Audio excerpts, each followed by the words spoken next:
Alright, we are starting something new in regards to this channel. Every time that I bring out a Death Metal Reviews, Cinemas, or Death Metal Historian episode onto this channel, it will be premiered. So all of you guys on the live chat section, let me know if you guys like it, and if you don't, well, tough shit. This is my channel, I can do whatever I want. So, on to the introduction at hand here. It is without question that baseball is considered to be the great American pastime. I mean, I remember playing baseball as a little kid, but then I slowly grew non-interested into the sport. But what makes baseball a lot more enjoyable is you enjoy watching a game with an ice cold beer. It's just too bad that beer is way overpriced when you're entering stadiums for any type of game. But there was a time in June 4th, 1974, where promoters actually made beer cheap. And did it work bringing in a lot of people? It did. For the very wrong reasons. 10-cent beer night. Shall fight with growing confidence and growing strength in the air. We shall defend our island, whatever the cost may be. Hey everybody, this is Atticus the Death Miller, and welcome to another exciting episode of the Death Metal Historian, aka the bootleg version of Absolute Mad Lads. Now for today's episode, we are going to be talking about one of the most batshit insane moments in MLB history, 10-cent beer night. When I first heard about this subject and when I was researching on it during around later May or I think late April or something, I swear to God, I really thought that this was just out of fiction. The fact that this happened during the 70s and that it escalated so quickly, I'm just not even surprised. And while still reading about this, I was just laughing my ass off. So I thought this would be really fun to talk about aside from what's going on right now. And since my last video was on the LA riots, and now the entire nation is basically LA 92 times a million, I thought, you know, might as well just lighten things up and just have a few laughs here and there because, I mean, let's face it, all of you guys are unemployed. You're all desperate for a laugh, and, you know, most of you are also, like, protesting for injustice. And I just want to make everybody laugh here and there. So, let us get started on to the topic at hand here. I'm your boogeyman, that's what I am. Now, I know what you guys are going to say in the live chat.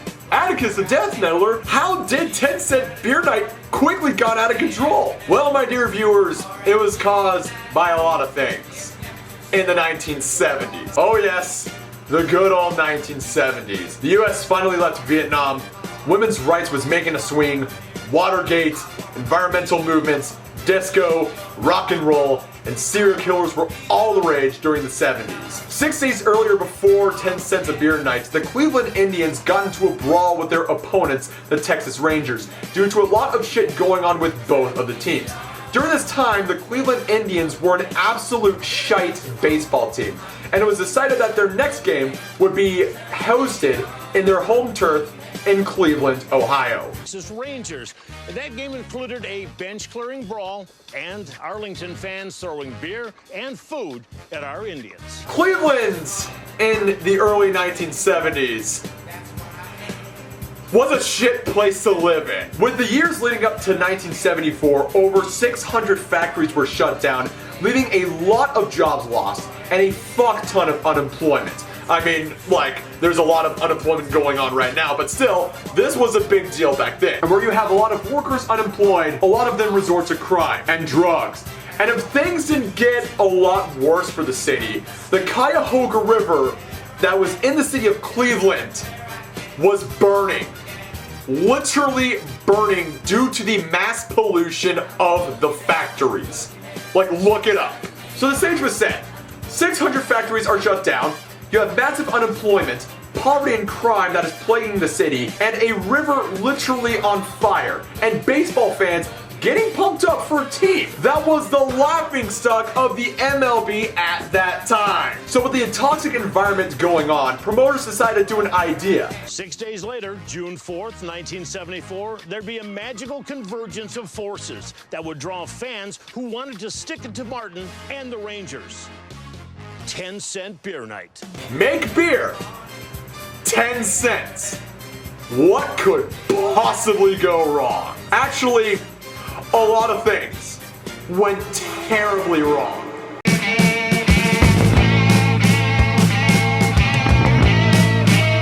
So, how did 10 cents a beer work for that night? Well, here's how all that went down. You would buy a 12-ounce cup of beer, which would contain 3.2% alcohol volume, for just 10 cents.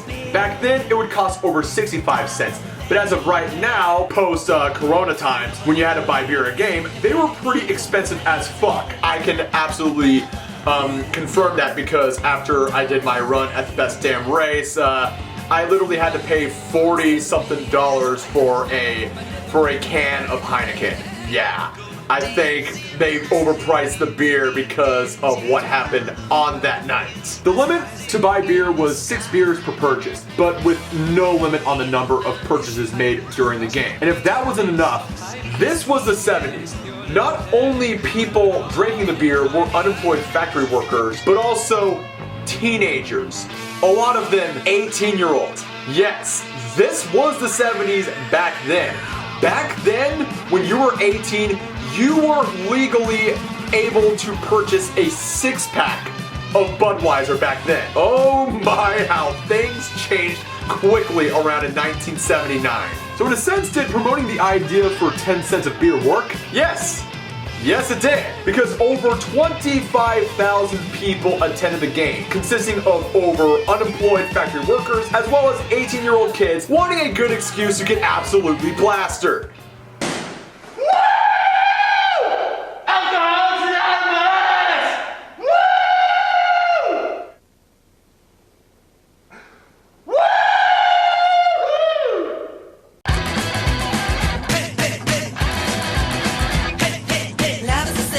So the whole stage was set. June 4th, 1974. The Texas Rangers and Cleveland Indians begin their match, while over 25,000 fans all gathered up for a game. But the majority of the participants did not give a shit about the game. They only gave a shit on drinking beer that was only 10 cents. And instantly, things got rowdy. And what do I mean by rowdy? Well, let's list on the first few incidents at the very start of the baseball game. A woman attempts to kiss home plate umpire Nestor Shylick. A second woman flashed the crowd up from the on-deck circle with her flabby-ass titties. A father and son deepened their relationship bonds by mooning the player together. 19 plus or minus 4 streakers bolted across the outfield, ignoring Irv Score's plea to stop interrupting the game. So I mentioned that your only limit was to buy 6 beers per 10 cents, right? So you had fans buy 6 beers for 60 cents, drink them, and then repeat the process over and over and over again. As you can probably tell, it was a madhouse. So to combat the problem, they had 2 beer trucks outside of the outfield fence and had people line up to get more beer. And to make things a lot more worse, the people who were collecting the money and giving out beer were just 2 teenage girls who were scantily dressed, serving beers to a bunch of drunken unemployed workers and horny as well as hammered 18-year-olds. And you all may be asking me this, Atticus the Death Metaler, why 2 teenage girls that were scantily dressed? And I'll give you the reason. It was the 70s. That's why. The problem was so bad for these 2 girls, they just simply said, fuck it, and just walked off. And honestly, I don't blame them, because if they stayed for a little bit longer, it would have been a lot worse for those 2 girls, because alcohol with a bunch of unemployed workers and horny ass 18-year-olds, I just don't wanna look at that picture, and I'm glad they walked off. We just start filling up our own containers, and some people flip the handle of the tap and just let it flow right into their mouths. 10-cent beer night instantly changed to free beer night, and things were going to get worse and worse. In a pretty cabinet, let them As the game progressed, more fans ran onto the field and caused a lot of problems. Ranger first baseman Mike Hargrove was pelted with hot dogs and spit. The one memorable thing I had thrown at me was an empty gallon jug of Thunderbird wine. I thought this is not all fun and games now. It's kind of gotten a little past the serious stage. The Rangers later argue a call which Lee was called a safe in a close play at third base, spiking Jenkins with his cleats in the process and forcing him to leave the game. The Rangers' angry response to this call enraged Cleveland fans, who began throwing objects onto the field. Someone tossed lit firecrackers into the Rangers' bullpen. In the bottom of the ninth, the Indians managed to rally, tying the game 5-5, and had Rusty Torres on second base, representing the potential winning run. However, with a crowd that had been drinking heavily for 9 innings, the situation finally came to a head. Keep in mind, the stadium had over 50 security guards who could barely keep order in the game. 50 security guards trying to quell a horde of 25,000 hammered fans. Holy shit! Generals gathered in their masses. After the Indians had managed to tie the game, a 19-year-old fan by the name of Terry Yurkic ran onto the field and attempted to steal the Texas outfielder Jeff Burrows' cap. I just wanted to get his hat, so I ran up behind Jeff Burrows and I had it in my hand, and then I dropped it. And so I went down to pick it up, and I looked up and he looked at me, and I said, "Oh, hell."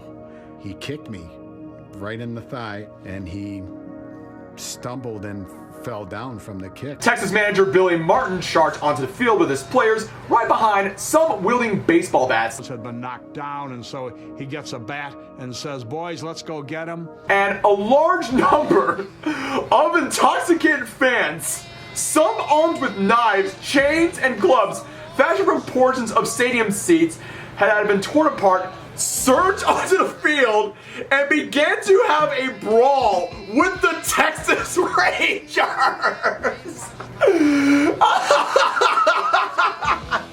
200 fans surrounded the 25 Rangers, with more fans coming in. Realizing that the Rangers' lives might be in danger, Cleveland manager Ken Aspromonte ordered his players to grab their bats and help the Rangers, attacking the team's own fans in the process. Deadass, you had the Texas Rangers and the Cleveland Indians, all with baseball bats, quelling a horde of absolute hammered fans, just trying to beat the shit out of them. Like, it was like Attack of the Clones. Oh my god.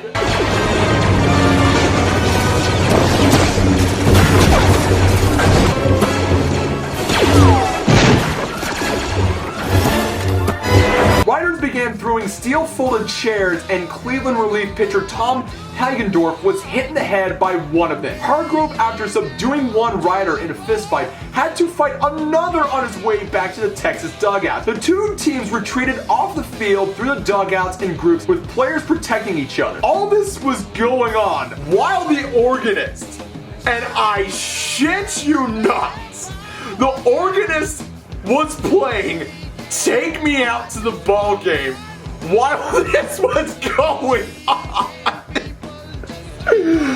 Oh my god. Oh my god, I'm gonna die. The teams fled to their clubhouses and closed and locked the doors. The crowd pulled up and stole the bases and anything else it found. Riders threw a vast array of objects, including cups, rocks, bottles, batteries from radios, hot dogs, popcorn containers, and folding chairs. Umpire crew chief Nestor Shylock, realizing that order would not be restored in a timely fashion, forfeited the game to Texas. He too was a victim of the Riders, as one struck and cut his head with a part of a stadium seat, and his hand was cut by a thrown rock. He later called the fans uncontrollable beasts and stated that he'd never seen anything like what happened except in a zoo. The rioting continued for 20 minutes as Joe Tate and Earth Score called the riots live on radio score. This is absolute tragedy. I have never seen anything as disgusting as this. I haven't either. So basically, like, the SWAT team decided to end the game in their own way by hitting the fans with nightsticks as well as tear gas. And I know that a lot of you in the comments are going to say that tear gas is banned by the Geneva Convention, but come on, this was a crowd that was very drunk and acting insane. Plus, all the participants were mostly white, so, like, I mean, yeah, they got their white privilege beaten the shit out of, so doesn't really matter, so it's just white people. Am I right, guys? Except for 15 teenagers standing on top of the Rangers dugout, chanting for the Rangers to come out and fight. And so I went up there and asked them, what do you want trying to prove? Because the Rangers are gone. So some kid behind another one reaches out and punches me right in the jaw. He didn't even stagger me. He hit like a girl.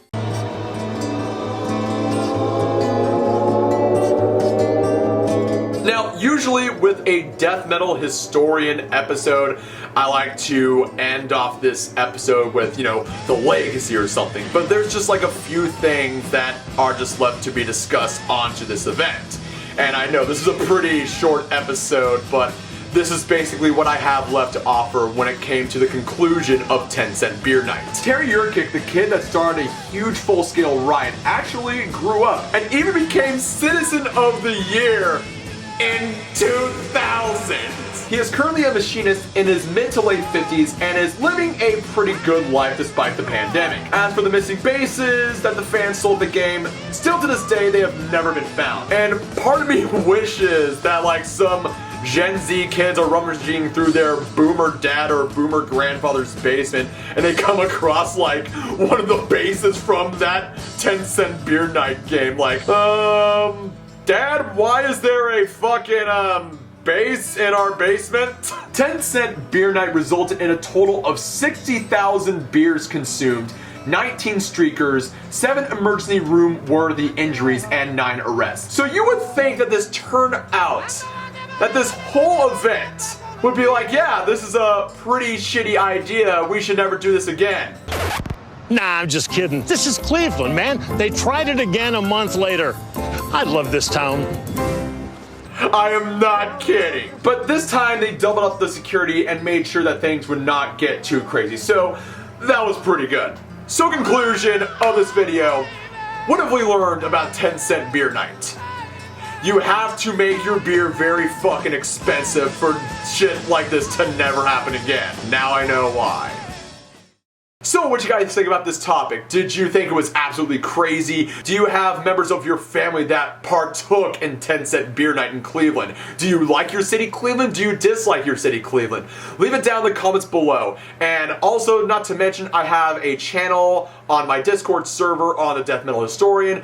Feel free to bring up future ideas for this series, even though I got a schedule when it comes to the Death Metal Historian, but it doesn't hurt to have all of you guys give me recommendations. So stay tuned for more videos. Without further ado, ladies and gentlemen, I am Atticus the Death Metaler. Hope you like this video, subscribe to my channel, links in the description below. Keep it metal, and have an excellent and blessed day, y'all. And cheers.